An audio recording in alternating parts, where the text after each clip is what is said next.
नमस्कार dear students, आज हम मेजर ग्रुप्स में वर्टिब्रेट ग्रुप्स में स्कल मॉर्फोलॉजी की बात करेंगे। मैं doctor Prakash Chandra Sharma, department of zoology, सम्राट पृथ्वीराज चौहान गवर्नमेंट कॉलेज अजमेर से। सबसे पहले हम बात करते हैं कॉन्डेक्सीज की इलास्मोप्रिंट में। तो जैसे कि आपके नाम से जाहिर है कि कार्टिलेजियन से इनमें बोन नहीं होती है। इनका जो स्कल है उसमें बोन नहीं है।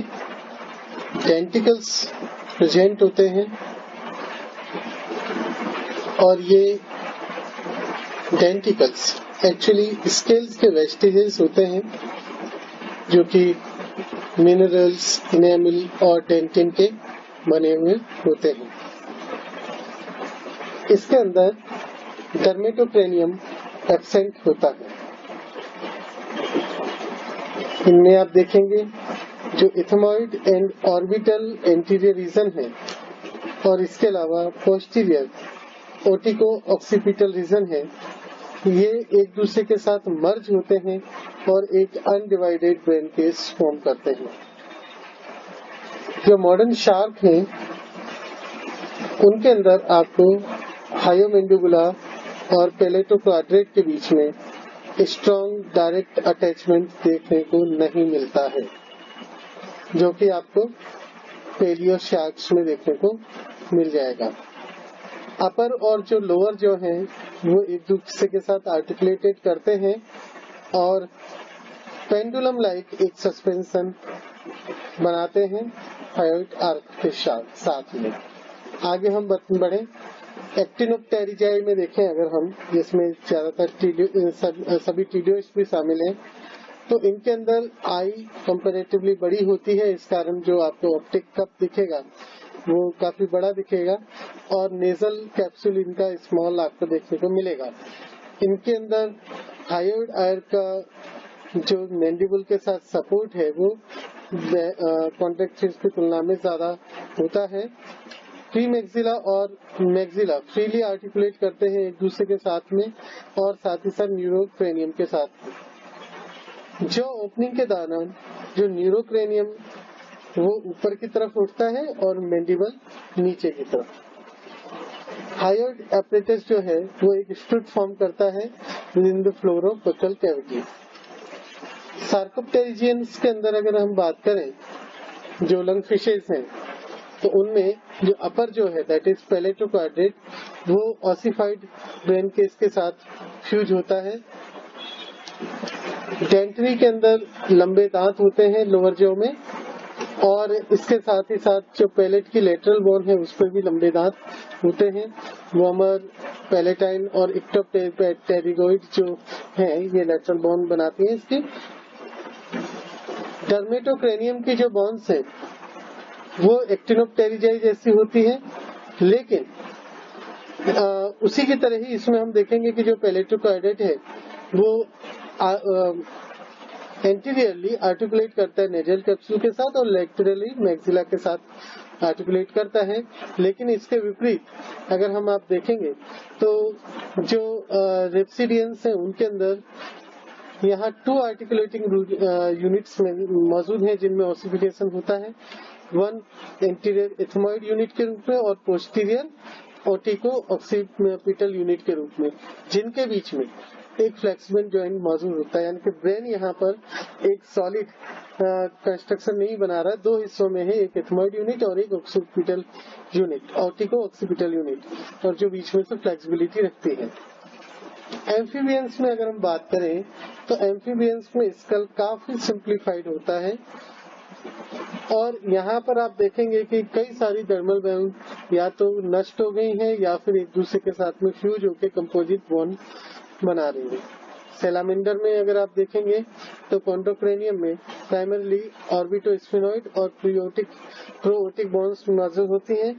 एक्सो ऑक्सीपिटल जो है वो पोस्टीरियर वाला ब्रेन केस को क्लोज करता है और उसके बीच में एक छेद होगा फोरामेन मैग्नम का। एन्यूरेंस में अगर आप देखिएगा तो यहाँ पर आपको कॉन्ड्रोक्रेनियम में ऑसिफिकेशन देखने को मिलेगा यहाँ पर आपको ये काफी वेरिएबल है। जनरली यहाँ 5 तरह की बॉन्ड मौजूद है, सिंगल स्फेनोइड, पेयर्ड प्रोओटिक और एक्सोऑक्सीपिटल, जिनके अंदर के आपको ऑसिफिकेशन देखने को मिल सकता है। नेजल बॉन्ड प्रेजेंट होती है, बट यहाँ पर आपको पेयर के रूप में देखने को मिलेगी। कंपोजिट फ्रंटोपेराइटल मौजूद होती है, यहाँ पे फ्रंटल और पेराइटल दोनों जुड़ करके एक फ्रंटोपेराइटल बनाते हैं जो रूफ बनाती है। सिंगल पेरास्फेनोइड आपको देखने को मिलेगा जो कि अदर पैलेटल बॉन्ड्स के साथ में मौजूद है। हायोमैंडिबुला का यहाँ पे किसी भी प्रकार का कोई रोल जो सस्पेंशन में नहीं है। जो सस्पेंशन जो होता है वो आर्टिकुलर और क्वाड्रेट बोन के माध्यम से होता है जो मैंडिबल के साथ आर्टिकुलेट करती है। रेप्टाइल्स में हम बात करें तो यहाँ 3 प्रकार के स्कल्स देखने को मिलते हैं। एनाप्सिड जिसमें किसी तरह का फेनिस्ट्री नहीं है, डायप्सिड जिसमें 2 फेनिस्ट्री है और सिनाप्सिड जिसमें 1 फेनिस्ट्री देखने को मिलेगी। तो अगर हम इसमें टर्टल को देखेंगे तो ये एनाप्सिड स्कल्स होते हैं। टर्टल्स के अंदर टीथ मौजूद नहीं होती। इनकी जो अपर और लोअर जो अपोजिट सरफेस है इनमें केराटिनाइज्ड टूथ प्लेट्स मौजूद होती हैं, जिनके साथ के कारण पावरफुल बाइटिंग फोर्स जनरेट होती है। डायप्सिड में आप स्फिनोडोन में यदि देखें हम तो वहाँ complete upper and lower temporal bars देखने को मिलेंगी जो कि एक दूसरे के साथ फर्मली जॉइंटेड रहती हैं फ्रंट और बैक से लेटरल स्कल वॉल के। इनमें एक मोबाइल ट्रांसक्रेनियल जॉइंट और मूवेबल पैलेट अनुपस्थित होते हैं स्फिनोडोन में। और मैंडिबल जो होता है स्फिनोडोन का वो स्लाइड बैक एंड फोर्थ कर सकता है, लेकिन यहाँ जो क्वाड्रेट बोन है वो फ्लेक्सिबल है और जिससे मैंडिबल सस्पेंडेड है।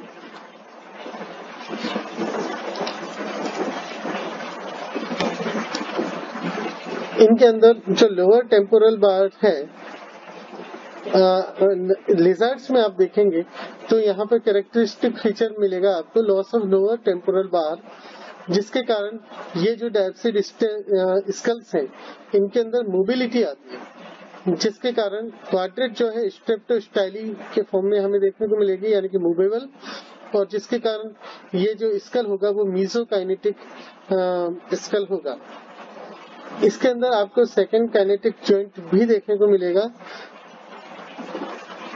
स्नेक्स में आप देखेंगे तो फ्रंटल और पेराइटल रूफिंग बोन्स हैं वो काफी ग्रो करके डाउन की तरफ साइड में आ जाती हैं और मोस्ट ऑफ द वॉल ये फॉर्म करती हैं, जिसके इनलार्जमेंट के कारण यहाँ पर आपको जो कई सारी डर्मल बोन्स हैं उनका अभाव देखने को मिलेगा। जो स्नेक की स्कल है वो प्रो काइनेटिक होता है। स्नेक का जो प्रोकाइनेटिक स्कल है इसमें जो एक्सटेंसिव मोबिलिटी आपको देखने को मिलती है वो स्कल डिजाइन के अंदर ये जो चेंज है खासतौर पे लेटरल बोन्स में उसके कारण आपको देखने को मिलेगी। क्वाड्रेट लिजार्ड की तरह ही स्ट्रेप्टोस्टाइलिक होती है, दैट मीन्स मूवेबल होती है, लेकिन यहाँ जो मूवमेंट है बहुत ज्यादा लूज होता है, लूजली आर्टिकुलेट करती है टेरिगोइड से। इसी के कारण स्नेक अपना मुंह काफी ज्यादा खोल सकता है। जो मैक्सिला है वो प्री फ्रंटल के ऊपर रोटेट कर सकती है और जिससे ये जो ब्रेन केस है उससे सस्पेंड हो रखी है। मैंडिबल स्नेक का क्वाड्रेट के साथ सस्पेंड होता है। इसके अंदर टूथ बियरिंग डेंटरी होती है जो कि आर्टिकुलेट कर सकती है पोस्टीरियर कंपाउंड बोन से, जो कि सुप्रा एंगुलर, प्री आर्टिकुलर और आर्टिकुलर के फ्यूजन से बनी है। क्रोकोडाइल्स में अगर आप देखेंगे यहाँ तो दोनों टेम्पोरल बार्स प्रेजेंट होती हैं, स्कल फर्म होता है और यहाँ पे किसी तरह का आपको काइनेसिस देखने को नहीं मिलता है, यानी कि मूवमेंट नहीं देखने को मिलता। मॉडर्न जो क्रोकोडाइल्स हैं उनमें सेकेंडरी पैलेट भी आपको देखने को मिलेगा। बर्ड्स में अगर हम देखें तो बर्ड भी डायप्सिड एंसेस्ट्री से आए होते हैं, लेकिन इनके अंदर आपको काफी स्कल पैटर्न में मॉडिफिकेशन देखने को मिलेगा। जो ब्रेन के से काफी इन्फ्लेटेड होता है और ऑसिफाइड होती है बोन्स। सूचर्स जो हैं विभिन्न बोन्स के बीच में वो ओवरग्रोन होते हैं एडल्ट में, जिसके कारण मार्जिन आप उसकी जो बाउंड्री है उसको डिलिनिएट नहीं कर पाते। पैलेटल बोन्स जो हैं वो काफी वेरी करती हैं, लेकिन इनमें कुछ हद तक आपको रिडक्शन और लाइटनिंग देखने को मिलेगी। वर्मर और इक्टोप्टेरिगोइड स्मॉल होती हैं। टेरिगोइड शॉर्ट स्ट्रूट के फॉर्म में होती है जो कि क्वाड्रेट के साथ आर्टिकुलेट करती है, और एपिटेरिगोइड जनरली नहीं पाई जाती। क्योंकि बर्ड्स टूथलेस होते हैं तो इनके जॉ के किनारे जो है उनमें केराटिनाइज्ड शीट मौजूद होती है जो कि एक बीक के फॉर्म में होंगी। अपर टेम्पोरल बार यहाँ एब्सेंट होती हैं। लोअर टेम्पोरल बार जो है वो स्लेंडर रोड की तरह होती है जिसे हम जुगल बार कहते हैं। ये बीक से पोस्टीरियर की तरफ क्वाड्रेट तक एक्सटेंड करती है। स्कल, यहाँ इनका स्कल प्रोकाइनेटिक स्कल होता है। जो न्यूग्रेट बर्ड्स हैं उनके अंदर पैलेट जो है वो फंक्शनली डिवाइड होता है टेरिगो पैलेटाइन जॉइंट से। मेमल्स को अगर हम देखें तो मेमल्स के अंदर स्कल जो है वो हाईली मॉडिफाइड सिनेप्सिक पैटर्न का होता है, यानी कि इसमें केवल एक फेनिस्ट्री मौजूद होगी। जो इसके बहुत सारे डर्मल एलिमेंट्स होते हैं तो थीरियन मेमल में नष्ट नहीं पाए जाते, जैसे कि prefrontal, postorbital, postfrontal, quadratojugal, supratemporal आदि।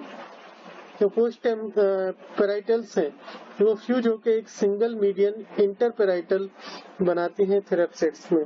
मोनोट्रिमेट्स में अगर हम देखें तो ये अर्ली सिनेप्सिड कैरेक्टर्स कई सारे रिटर्न करता है अपने स्कल फीचर्स में, like prefrontal, postfrontal, प्लूरोस्पिनेट बोन्स ये मौजूद होंगी। अनफ्यूज्ड ऑक्सीपिटल्स मौजूद होंगे, जबकि आप अगर बाकी में देखेंगे तो वहाँ फ्यूज्ड ऑक्सीपिटल देखने को मिलेगा। टिम्पेनिक रिंग जो है वो मिडल ईयर को इंसर्किल करती हुई मोनोट्रिमेट्स में दिखेगी। कभी कभार ये आपको मार्सुपियल्स में देखने को मिल सकती है। यूथीरियंस के अंदर जो स्कल बोन्स हैं खासतौर पर ओटिक रीजन में वो स्वेल करके एक लार्ज सैलन कैप्सूल बनाते हैं एक्सपेंड करके, जिसको हम ऑडिटरी बुला कहते हैं, जिसमें मिडल ईयर मौजूद होता है। नेजल कैप्सूल जो है वो उसके अंदर आप देखेंगे तो एथमोइड पोर्शन जो है ओसिफाई होके स्क्रोल लाइक टर्मिनल्स बनाता है। इनमें post dentary bone lower jaw में अनुपस्थित होती है। यूथीरियंस के अंदर मिडिल ईयर में 3 बोन्स मौजूद होंगी। जो 3 बोन है मेलियस जो कि आर्टिकुलर से डिराइव होती है, इंकस जो क्वाड्रेट से डिराइव होती है, और स्टेपिस जो कि हायोमेंडिबुला से डिराइव होती है। इनके अंदर सेकेंडरी पैलेट भी मौजूद होता है जो कि एक्चुअली हार्ड पैलेट बोन का होता है, और ये पीछे की तरफ कंटिन्यू करता है सॉफ्ट फ्लैशी टिश्यू में, जिसे सॉफ्ट पैलेट कहते हैं। जो मैंडिबुलर मेमेल के अंदर मैंडिबुलर कॉन्डाइल होता है वो वेरी प्रिसाइजली आर्टिकुलेट करता है स्क्वेमोजल बोन के साथ में, जिसके कारण मैस्टिकेशन यानी चबाना संभव हो पाता है, जो कि मेमल्स की खासियत है। मेमल्स के अंदर जो टीथ होते हैं, आपने बाकी वर्टिब्रेट्स में ज्यादातर में पॉलीफाइडोंट होते हैं, बार बार टूटते हैं, बार बार पनपते हैं, लेकिन मेमल्स में ये केवल डायफाइडोंटी देखने को मिलती है। यहाँ केवल 2 सेट है टीथ के जो कि लाइफ टाइम के दौरान पैदा होते हैं। वन इज मिल्क टीथ जो कि यंग में पाए जाते हैं, इसके अलावा परमानेंट टीथ जो कि एडल्ट में पाए जाते हैं। तो इसी के साथ हमने यहाँ पर जो स्कल का पैटर्न है, मॉर्फोलॉजी है, वो मेजर ग्रुप्स में देखी। नेक्स्ट टर्न पे हम बात करेंगे एक्सियल इंडो स्केलेटन की। धन्यवाद।